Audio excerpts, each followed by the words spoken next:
Hello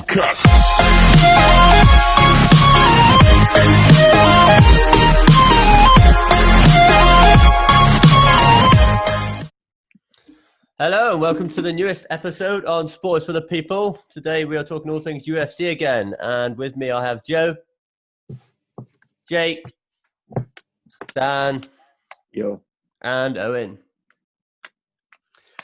Today we're going to start off talking about the UFC 250 card that's just been. We'll start off with the Amanda Nunes-Felicia Spencer fight. Obviously Amanda Nunes won after a decision. Joe, what were your thoughts on the fight? Yeah, I loved it. Nunes was so dominant. She was mixing up attacks like leg, body, and head. She was dominating with the grappling as well.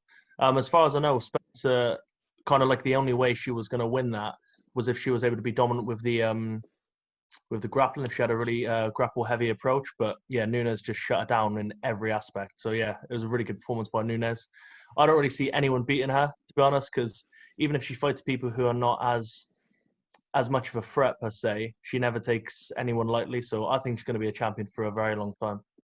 Yeah, I saw her. She did a few takedowns where she just kind of toyed with her. She just threw her to the ground and it was just like, easy. Yeah, real quick. In the third round, she caught one of Spencer's kicks and then just dumped her on the floor. I think it was a trip as well, but she just dumped her, like absolutely, like manhandled her, for a lack of a better word. Yeah, no, literally did the exact same all the way through, didn't she? The only one that's been rumoured is the Shevchenko fight again. Could happen. That'd be good. That's what I said. That's what I said. That's what you did say. Owen, what were your thoughts on the fight then?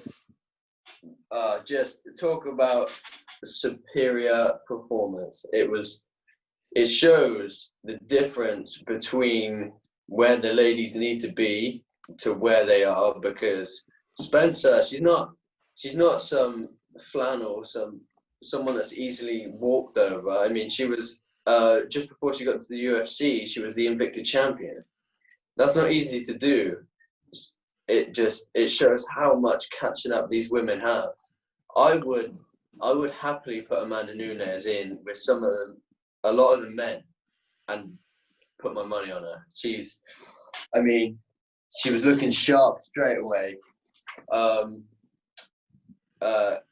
When she hit a great throw in round one, it was just non-stop aggression, but picking her shots real well. You know, it's keeping Spencer against the cage, just controlling the whole fight. It went where she wanted it. She kept control, and that was it. There's nothing more to say. Pure dominance from start to finish, wasn't it, really?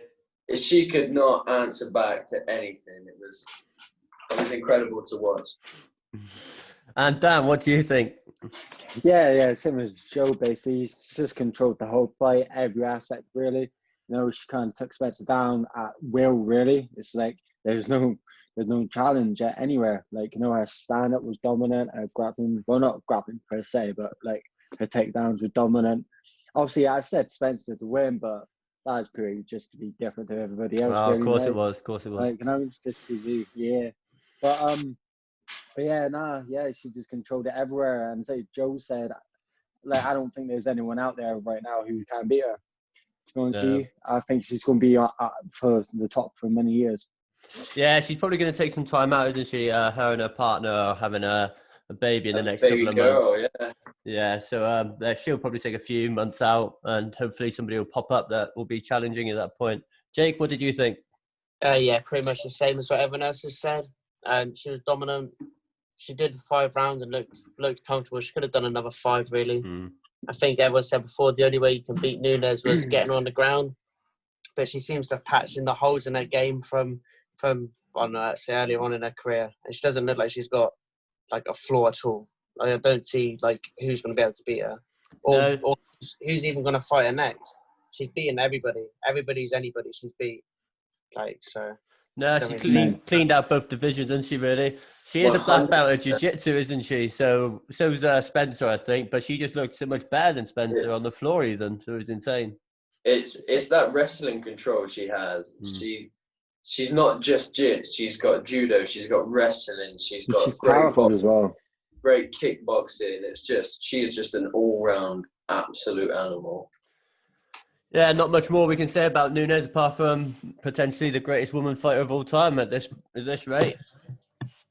And Next, sorry, keep that for a long time. Yeah, I don't see anyone challenging her. There's been rumours of maybe a boxing match with a woman. I can't remember the woman's name. Something Shields, Floressa, was it Floressa? I can't remember, but yeah, there's been some sort of rumours about her mixing into boxing. So that could happen at some point because her striking game is phenomenal. The next fight, the co-main event, was Cody Garbrandt and Rafael Assunção. So pretty spectacular finish on this one. We'll go to Joe first. Yeah, I was so happy just to see Cody back with a win, to be honest. Obviously, coming back from 3 losses, I think TJ Dillashaw twice, and then who was the other one? Pedro something? Nunes? Could be. The name's lost me. But anyway, yeah, it was really good to see him win again. I love the setup for the finish. Owen was speaking about it earlier, where he kind of forced the overhand from forgot his name as well, but from his opponent. And Assunção.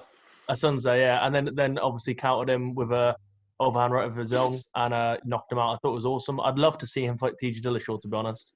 Again. Because especially in the first fight, he had TJ so bad. But I think something that is a massive hole in Cody's game, which hopefully he's kind of worked on, is when he hurts his opponent, he goes absolute ham. Doesn't seem to care about his own defense, just tries to knock them out. But if he comes with a bit more of a reserved approach, I think he could hopefully become champion again. Well, you saw through the 2 rounds because was it stopped in the second round, but it was stopped right at the buzzer, wasn't it? I thought his defense was really good. I don't think really Assunção hurt him at all. So I don't think it really affected him. I thought his defense was really good. Dan. Yeah, I just mean in previous fights. That's all. Dan, since you were such an avid watcher of this fight, please tell us what happened.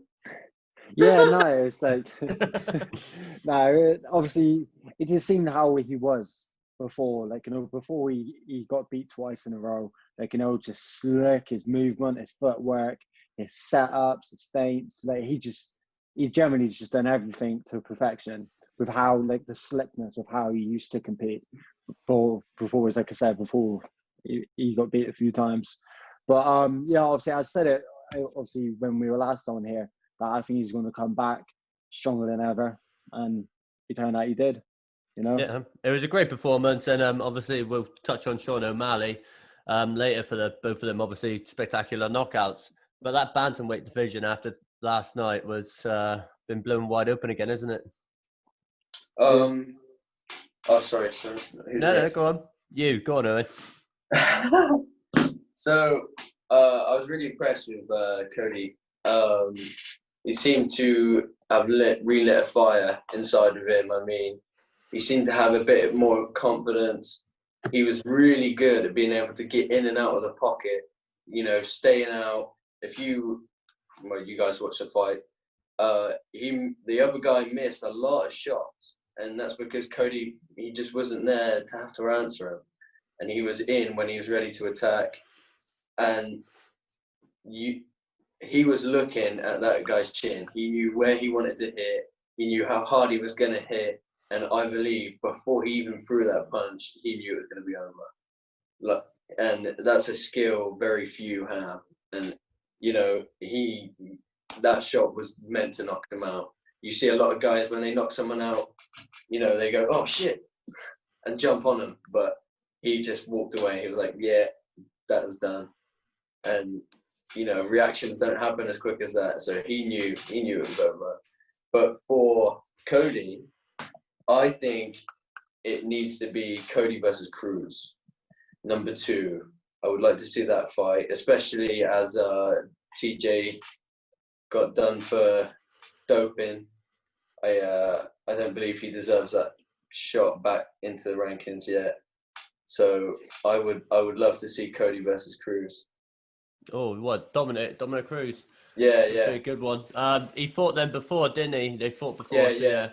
That's that was a good fight before. Number 2, and then whoever wins that, maybe title contender, maybe want to fight the title contender. Well, Jake, what do you think? Yeah, I think they've pretty much said everything that could be said. He looked fast. Like, I didn't realise quite how fast Cody's hands were. Like, like Owen said, he was in when he was supposed to be. He's in and out of that pocket. And it's hard to look good against someone like Asasau, who's quite a defensive fighter. And usually you can imagine Cody, when he loses his head, getting a bit frustrated, his plan's not working, can start going wild. But now he just starts to in and out, drew him in, close that space, and then bang. Well, it seemed like he had a really good game plan, and he's obviously changed trainers to Mark Henry now, so maybe that helped out because Mark Henry is probably one of the best in the business at the moment. Yeah.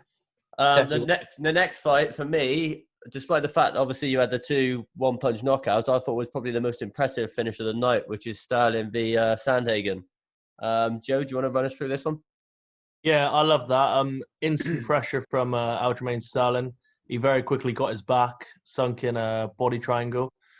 I'm trying to remember because I watched it like 2 days ago now, or one day. Yeah, he was fighting for the rear naked choke, I believe, and then did Sandhagen defend it, and then he eventually sunk it in again. It looked like he was going for like a chin crank or a neck crank. Was it? Okay. Yeah, I thought it was really impressive. Yeah, I thought it was a brilliant finish. I thought, like I said, compared to the knockouts, it's a bit different, but I thought the way he controlled the whole fight was really impressive. Jake, what about you?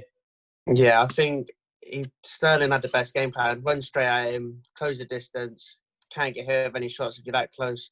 Straight into the grappling, like you said, took it to the ground, took his back, the neck crank, and then, it's just doing him with a choke. I think someone said earlier about the way he had his legs wrapped around his waist or his hips.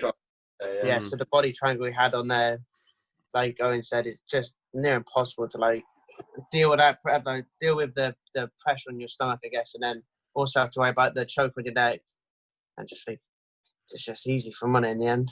Yeah, he stretched him out really well, didn't he? He stretched him out and made his body really difficult to breathe. Like a snake. Yeah, like a snake. Dan, what about you? It's about the same as Joe and Jake, really. They've said everything that can be said about the finish. To be honest with you, he was slick, obviously, with how he transitioned. He took it back well. That was it, really. You can't really say too much more. They've already said it. No, you can't say much more when you didn't watch the fight fully, can you, really? You're a funny guy. Highlights are a wonderful thing, aren't they, Dan? Owen, what about you, since you actually watched the fight? Just amazing pressure. He didn't give his opponent time to even get in the game, get in the headspace. I'm here, I'm fighting. There was just no time for that. He just kept it on him, saw an opening and took it, and that's all she wrote. There's nothing that could have been done.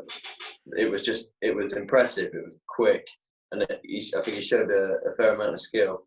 And on that, I would actually put Sterling versus Marlon Moraes for the title, because they're number 1, number 2. It's only fair if, without having to hand the belt to someone. And the bantamweight division is looking pretty damn cool at the minute. Yeah, it's pretty stacked. I think it's about to explode, and it's definitely looking like one of the more popular and more active ones. So they had 3 bantamweight fights on this main card, and so yeah, I would definitely put him in for the title shot against number 1. As far as I'm aware, though, I think the UFC said they're trying to make Peter Yan versus Jose Aldo for the title. That's ridiculous. I disagree. Yeah. I agree, it's ridiculous, but Aldo's always going to be a big pay-per-view draw, isn't he, because of his history and his past. So that's probably why they're doing it. It's all about money, isn't it, at the moment? It's third versus 6 for the alleged title shot. They can push it through. Yeah, but I mean, if they really want Jose Aldo to do it, you put Jose Aldo against number 1. You don't. Yeah, 100%. You don't just give people the run. People forward. Yeah, he held the belt for a long time, but he's had fights since then, and he's not looked anywhere near as impressive as he used to. He's lost a lot of his game. No, yeah, he's lost a lot now, isn't he? And I don't see it fit. I don't think it's. In fact, he lost against the number 1, and he also lost against Alex the Great Volkanovski. So So I don't think that. I think that's horse shit. That shouldn't happen. Right, should we move on to the next fight? Since all of you loved this fight and have told me so much about it and want to talk about it so badly. Neil Magny versus Anthony Rocco. Obviously, Magny won by decision. I think it was a straight decision. It's a straight decision. Yeah, I watched the fight and I didn't think, because I actually watched the fights, unlike some of you guys that turn up and just do what you want, really. But I didn't think it was a straight. All right, John Jones. Right.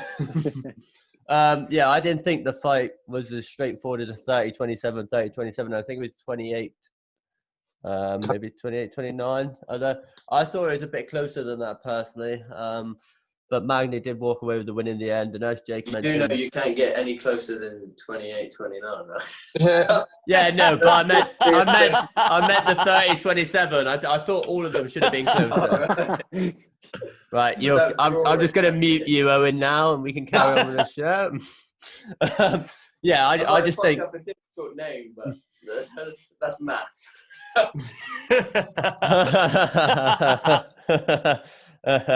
You're not coming back on again. No, I think it could have been a split decision. Magny did definitely take the last round, but I think the first two were a lot more contentious. If any of you four did watch the fight, do you want to add anything? I just think I know Magny outlanded Rocco in every single round by quite a high number too, but Magny took the damage in the first round. Like, he landed more shots, but they were just more like, he's just tagging him, really, just feeling them out. And then, yeah, so I think it probably would have been 2-1 is why I scored it to Magny, but yeah, judges seen it differently. They did indeed. And now, should we go to the youngster or the young up-and-coming Sean O'Malley versus Eddie Winland? Obviously, another spectacular knockout. We'll go to Owen first on this one. I mean, a great show of footwork, a great show of just being erratic and being dodgy and being weird with your movement. It just throws your competitor off just completely. It's hard to be able to tell, like, your slight twitches before what punch you're going to throw. It's so hard to read. And he does it so well, especially with being his flashy kicks. He's got real sharp hands. And I just think lots of feints. He just kept in thinking the whole time until it was lights out. What a great show for Sean O'Malley. And I would put Sean against John Dobson next, just to get, because he wasn't even ranked after that fight. So to get him a ranking, I'd put him against Dodson, because he's ranked number 13 at the moment. He's on. He's not on a win streak. He's one lost, and I think but he's good enough to show how good Sean is, if you know what I mean. Do you not think potentially Dana's thinking cha-ching and he's going to put him straight in for like a Cody Garbrandt or maybe even Sterling? No chance. His contract's not high enough for the fight like that. He's already said he wants to renegotiate the contract, so he'll turn down all the big fights. He's already said that. Everyone wants to renegotiate at the moment, don't they? Yeah, but I think Sean O'Malley's on like nothing, given like what a name is already. Sean switched on and he knows his worth, and Joe Rogan agreed at the end. You know, he was like, that was a 100K fight, and Joe's yeah, and I think give him a low ranked contender just to get him on the board. Yeah, and then see where it goes from there. Yeah, that sounds good. Joe, what about you? What did you think of the fight? Yeah, very similar to Owen. I loved his footwork, and something that really stands out to me with O'Malley is he's so patient in his attacks, and he's only a 25-year-old. I think it's amazing. He seems a lot more seasoned than he actually is, like for his age. Experience, yeah, exactly. And another great thing about him is he's such a huge person for that weight. He's only 135 pounds. He's 5'11" with a 72-inch reach. I think as long as he can actually continue to use his reach, and he improves his grappling, for example, his takedown defense, because he has got phenomenal striking, I think he could 100% be a champion in a few years down the road. Well, he said, I think it was him, or was it Cody? No, it was definitely Sean, I think. He said he believes, and he truly believes, he's the best striker in the UFC at the moment.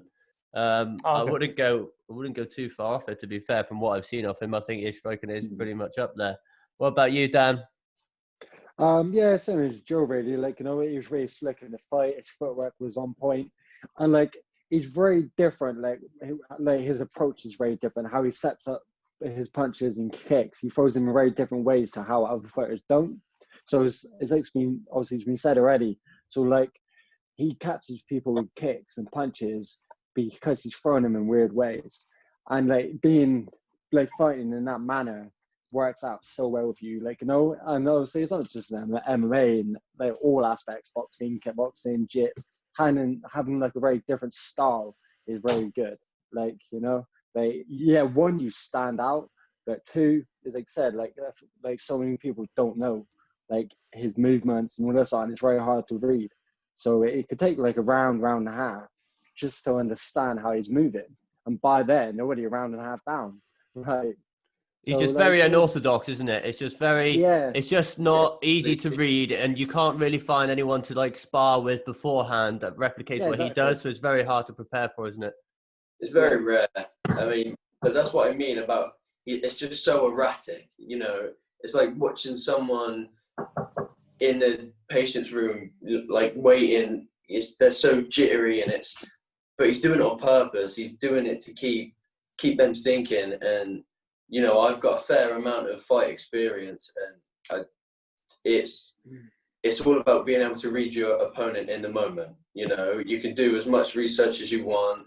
You can watch as much tape, but it's so different from being in there because everyone is different. He's going to be fighting you different to how he would fight someone else. So how do you train for that?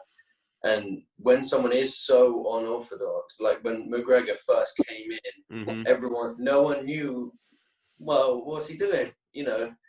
And they got used to that. And now Sean's bringing something new to the table. And it's something I can't wait to see grow and see where it goes. Yeah, it's like I can't remember. I think Jake said, I think in 3-4 years, you'll be looking at a champion and you'll be looking at someone pretty dominant in the weight class, to be honest. And I think maybe he could even make a step up with his height and with his reach. I'd like to watch him fight Dominic Cruz. Yeah, that'd be a sick fight. They're two styles that both stand up. It would 100%, I should hope, end in a knockout. It would also, if Cruz would win, I think it would cement what he's done in the UFC. Not that it needs any more cementing. He's former champion, but everyone likes bringing down a new hot shot. Yeah, definitely. Right, that's wrapped up the main card. We're going to talk about Conor McGregor retiring once again. Again. For the third time in fourth year. Yeah. And how much do we believe that between 1 to 10? I'm going to go for 2. I'm going to say a solid 1. Yeah. Like a solid 1. Like, like he'll say it, he'll wait till like it rides out to people. Like, is he going to do it? Is he coming back? And like, he spoke about it more. Then all of a sudden, I'm coming back. I think it was very poignant the time he did it, didn't he? Because he did it straight after the main card, after Garbrandt and Sean O'Malley had hit the headlines, and he wanted his name in. He wanted his name being spoken about, didn't he? Yeah, well, it's been a string of things, isn't it? Obviously, to start with, he was meant to be coming back to have another fight, and then that went on for a few weeks. Then all of a sudden, now he's retiring, and that's been going for a few weeks. And then after the few weeks, then he'll come back, and then. I believe, at the moment, he believes he's retired. I think he's in that headspace. And I can't say I know exactly what it's like, but when I lived in Thailand, was training with the best guys. When I come home and things hit reality, and it's all, you get all depressed and it's down. So I kind of imagine him getting ready and getting psyched up. He's like, yeah, I'm going to be so active this year. And then for all of this to hit, I imagine it is playing with his mind. I can't imagine it being very easy. And he was pushing for a fight, and Dana's like, nah, I'm waiting for that fight to happen another time for someone else. and I imagine everyone seems to be on their last nerve at the minute, and everyone's battling with it's all something with the UFC at the moment. Like if it's not Tim Sylvia and stuff like that, if it's not John Jones giving up his belt, if it's not Jorge complaining about money, everyone seems to be doing something, and it's hitting them negatively at the moment. And I think once everything gets back to normal and everyone can be back active and doing what they want and being in the gym with everyone, I imagine he will feel better and come back. Yeah, what about you, Joe? What do you think of the McGregor retiring? Well, until Owen just said that, I thought he was just doing it to stay relevant. But to be honest, Owen had a very, very good point then. So I need to lean more towards what Owen said. I think he was right on the money there. Oh, well done, Owen. You've changed his mind. See, look, I'm gonna get splinters on my ass because I'm gonna sit on the fence because I can get Owen's point, but at the same time, the timing of it was so like, oh, look at everyone was talking about Garbrandt, everyone was talking about Sean O'Malley, everyone was talking about Sterling, everyone was talking about Nunes. Somebody talk about me. So he chose just too much of a convenient time for me, like to step down. Unless maybe he watched the fights and was like got just super bummed out about not being able to fight, and maybe that did happen. What about you, Jake? Yeah, I think probably a bit on the fence. That, like you said, the timing is convenient. If anything, but yeah, actually what Owen said kind of does make sense. I think with McGregor, you're just used to it being the McGregor show, and everyone instantly thinks the absolute worst, the most negative way, like he's retiring for his own personal gain or people to talk about him. But yeah, the point Owen made is pretty valid. So you don't really know McGregor. I was reading up on his worth today, and to be honest, if I was McGregor, I know it's about pride, and I know it's about getting in the history books, and I know it's more than money. But watching all the retired fighters now and seeing where their heads are at, and there are a lot of health benefits to retiring early. And like you watch all the guys that have taken haymakers, and they're messed up in the head, and it's not nice. It's not nice to see. And I think he made 750 million in 1 year in whiskey sales. He was making 50 million a year in his clothing business. He's got and worth 101 million from fighting. And that's just what they're telling you. And so I think the intelligent decision is to be involved but not be fighting. No, 100%. If you're making that much money, is it worth putting your health at risk for your family, for everything? It's not worth it. Not worth it. Quit while you're ahead, sort of thing. Yeah, talking about health issues, we'll quickly touch on the Tim Sylvia issue and his dispute with the UFC and Dana White as well, I suppose. Joe, have you read up on this or? No, I haven't. Oh, cheers for coming on the show, mate. Jake, have you read up on this? Yeah, so basically, in the fight that you spoke about earlier, before we started filming, where he broke his arm, and he's got 2 pins that were put into his arm, and they're essentially just his body's rejected him over, thinking maybe the last 10 years or so. I'm not sure on the time frame. And he asked the UFC to help cover him because he's got no medical insurance at the moment. And they just basically said no, it's not their issue. And yeah, that's just kind of what's going on. Where do you stand on that then? Because he sustained the issue while under the UFC, but obviously it's not their fault that his body's rejected it. So it is a tough kind of situation. I don't know legally. Right. You just wonder why he's not got insurance. Really, like if he's been fighting for so long, you'd have thought he would have took out a medical plan while fighting to cover him after fighting, or even after he's retired. Like I know America's a bit different in how it goes on, but. So I can't because I don't really know the ins and outs. I can't imagine, because obviously he fought quite a while ago. I can't imagine he was earning as much as, say, McGregor or Jones was earning. You think about how early this was and where the UFC was at that point. It was. I imagine I can't say exactly, but I imagine it was still banned in some states. And there's a long way and. if there is anyone to blame, I believe someone else should be paying out. You don't know if the doctor bodged it. You know, I'm not a medical expert, but something went wrong because it shouldn't be happening. And I think whoever got it wrong should be paying. And I'm not going to lie, if I was Dana White, it's 20 grand. I'd pay it out of my own pocket. It's good publicity too. You're not going to get any bad press for helping out a former champion. No. I mean, I imagine they're thinking about the future, about everyone going, well, I've got this injury, where's my money? Well, I've got this injury, and I imagine there could be a backlog of a lot of medical bills. But, I mean, you know, what I would just do it on the sly, underneath the table, go, here you go, mate. You know, there's nothing wrong with that. There's, you know, it's helping out someone who's made them money.